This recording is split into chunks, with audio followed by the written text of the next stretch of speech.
Hello gardening lovers, it is June 5th, 2021, and it's been 2 weeks since I did my last update, and I've had some exciting signs of progress in my little garden beds, so I thought I would show you the progression. Okay, this is the garden bed the raised bed, that I've been planting in for the past 4 years now. And last year the city gave away free compost, which was awesome, and it has made a lot of difference. This is the best, I would say this is the best start that I've had to this bed since I started gardening in here. Now we have, on this side here is carrots. I've got 2 rows that were planted on April 17th. The first, I planted my cool weather seeds on April 17th, and I wasn't sure whether carrots could go in at that time or not, and they came up just fine. So, and then I have a second row in the middle there that was planted May 21st. So succession planting, so that I'll have carrots coming ready at different times. And then beside the carrots I have some kale plants right there.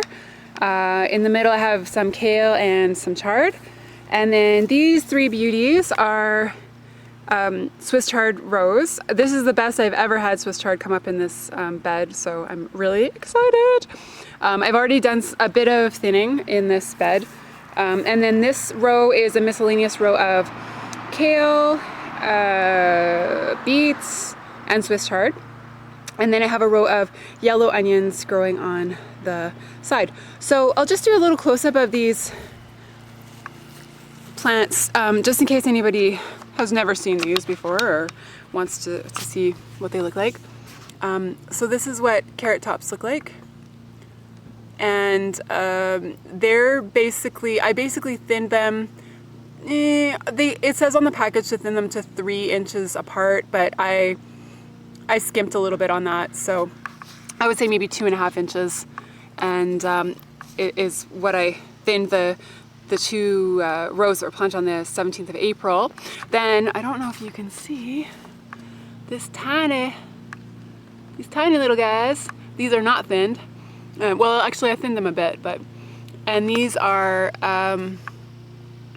just the very beginnings of the carrots, and they will eventually get much bigger. Beside these carrots is a kale plant. Hello, Mr. Kale Plant! And he, weirdly enough, they don't like hot weather. It's been extremely hot the past few days, and they're still doing quite well. They looked a little worse for wear, I'm not gonna lie. Then I've got 2 growing here. I've got 1 growing there, and then I've got just 1 little baby seed, actually 2 little baby seedlings. 2 little baby kale seedlings growing there. Then in the middle row we got kale, Swiss chard, kale, Swiss chard. And then of course these are Swiss chard. I like planting kale and Swiss chard because they're cut and grow again crops, so you can harvest them throughout the year and they'll keep growing. So basically once these outer leaves start getting big, you can just cut them off at the stems, and the little inner leaves just keep growing. So whereas with other things that you grow in your bed, for example like broccoli or cauliflower, it grows a huge plant and you only really get 1 harvest off of it, right? You get 1 head of cauliflower, if you're lucky, if the bugs haven't gotten to it, or you get, you know, a few little sprigs of broccoli, and it's taken up a huge amount of space in your bed. Whereas these guys, again, like I say, they just kind of keep growing throughout the season, so you get a fairly good harvest. I normally blanch and freeze extras. I don't know if I'm gonna have too much extra this year, but I will blanch and freeze kale over Swiss chard because kale is a denser plant and I find that it holds up better. Swiss chard gets a little bit slimy if you blanch and freeze it. So just a hot tip there, guys. But you can try your own way. Now I'm going to come down to the hedge bed, and this is the oregano plant, looking lovely. My thyme plant, okay, so it's stressed, and I've noticed that it's been coming back for 2 or 3 years now, and you know, it's really not been doing too well. I don't cover it over the winter. That's probably the problem, because I live in a fairly warm climate. So, but yeah, so it's already gone to the flowering stage. Sorry, my nose is running. Now, this is the strawberry bed, and there are some very exciting things going on with this strawberry bed. You might be able to see these little red berries everywhere. There are a ton of green berries on here, and oh man, I think I'm gonna have to go blow my nose. This is terrible. And just starting to get some red berries. Sorry, my allergies are kicking up. Had to do a nose blowing break there. Not that you guys needed to know that. See, if this was like a real, you know, person who took pride in their vlogging skills, you wouldn't have been informed about that. But yeah, so you can see these delicious, lovely berries. I'm going to be doing a harvest right after I do this video. So that's exciting. And I will say also that strawberries and herbs are really easy to grow. They're perennials, and you can grow them in containers, right? So if you're in an apartment and you really don't have much space, all you have is like maybe a little balcony or a little patio, or like maybe your landlord lets you, you know, set up a few containers outside. Strawberries are one thing that you can put in there. You could also do like oregano, you could also do thyme, chives, things like that. They're pretty easy to get going. Okay, so now we are going to move on to some, let's see if I can focus on these. Some Swiss chard seedlings. And then I planted my beets again. So I planted my beets on April 17th, and they didn't come up. So I assume beets need more warmth. But then I planted them on May 21st again, and here they are. And they are coming up plentifully. They're gonna need a pretty intense thinning there. Because they didn't come up on April 17th, I planted them pretty thickly. And we're gonna have some pretty good beets. There's some Swiss chard started again. Some Swiss chard back there. And then more beets all along there. And I've got onions. So these were volunteer onions that just popped up out of nowhere, which was really exciting. I think some of these are red, some of them are yellow. These are two, now this guy's not doing too great. See, I don't know. These are actually two volunteer Swiss chard plants, and they didn't do too well. So they're not really growing properly. They're already starting, this one's already starting to go to seed, as you can, I don't know if you can see that. It's starting to, you know, not really, that's looking like, you know, late fall, but for some reason.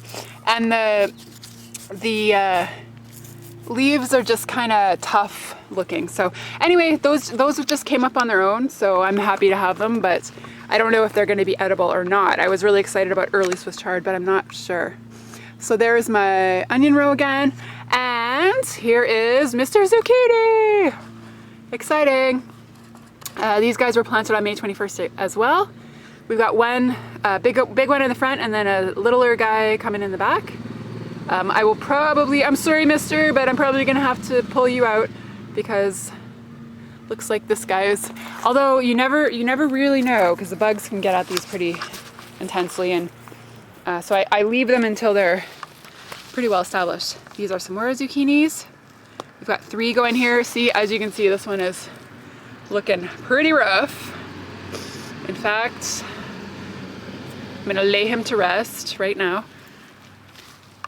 But but there's another couple coming. And of course I have to thin them to just one plant because zucchini plants get so big. They need they need 2 feet between the plants for sure. It might even be a little bit more than that. But because I don't have space for a full garden, I kind of cheat on space a little bit. So I have about 2 feet, a little over 2 feet between. Here's another zucchini. And here is a 4th zucchini. So I have 4 zucchini plants that'll hopefully be coming up. This one I had to transplant over here because I had planted some Caserta zucchini seeds and it turns out that they were too old and they didn't germinate, which I thought they were too old. I think I've had those for, honestly, it might even be 3 years now. So yeah, they're too old, but they're a nice change in variety. They're kind of a pale yellow color with stripes on them and they're really juicy. And these are just sort of your standard kind of like dark green zucchinis, but they're very delicious as well. So if I get all 4 zucchini plants, sorry, let me get this in focus. If I get all, there's zucchini plant number 2, 3, and 4. If I get all 4 of those zucchini plants, that'll give me hopefully lots of zucchini for myself and to give away too. I like to be able to give them to my friends and neighbors. And then these guys are cucumbers, and you can see there's a couple in the little guys in the back and then a couple in the front. Then I've got more cucumbers coming here. So I will thin these to 4 plants. That's what I've learned. I've tried to grow more than 4 in here before, but what I found is that really 4 is about the maximum of what this space can produce. You know, if you have too many plants in there, they just don't get big, and that affects the number of cucumbers you get from them. So better to just, you know, keep it to 4 and they'll be growing everywhere. So yeah, that's the basic outlook on everything. I'm really happy with everything, how it's coming along. And I'll do another update maybe like in a month or so, and it'll be you know, that much further along. The plants will be, I won't have to zoom into the plants for you to see them. They'll be right there. They'll be right in your face. So yeah, you're really excited about this strawberry harvest, I have to say. I decided I'm going to try to dry strawberries this year, which I haven't done before. Normally I just freeze them, but I just have a really small, you know, just the freezer on the top of my fridge. So I like to avoid putting a lot of stuff in there if I can. So drying fruit is a really good idea. If I get a good picking of Saskatoons off the bushes around my town this year, I'm gonna try drying them as well. So that's exciting. Anyway, yeah, things are looking good. Then grand finale, I've got some containers that I've started. Now these guys I'm just hardening off. This is basil on this side, and this is spearmint. And this is day 2 of hardening them off. It's overcast and pretty cool weather. I think there's a high of like 20 or 21 today, so that's pretty much perfect to get them, you know, get them oriented to life outside. Spearmint, I have a feeling this spearmint is so little. As you can see, there's like really tiny ones in there, and then there's this bigger one that germinated early. And I had to replant because I didn't think any of them were coming up. So yeah, I have a feeling this spearmint would be hardy enough to be planted. This is the pot that I'm going to plant them in. And then spearmint is a perennial. If it likes where it's living, it'll come back the next year. So that'll be an experiment to see if it comes back. And these guys are basil seedlings, just little babies. So they're fine to be outside all the time because they were planted. See, I'm not a person who likes to start things indoors. I know a lot of people do.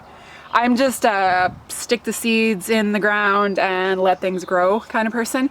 I don't like anything that's too fiddly, but I wanted to experiment and see what would happen with starting this basil indoors. I wanted to actually see if I could keep it indoors all year, but honestly, I think I would probably need a grow light.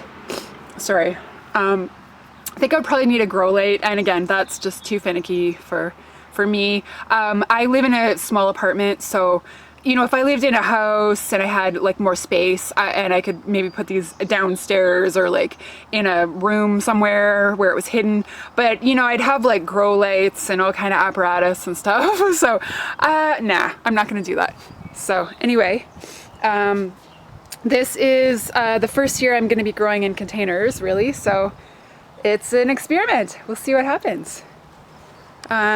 So yes, for June 5th, 2021, checking in, and things are looking good. I hope you're experiencing some wins with your garden as well. Until next time.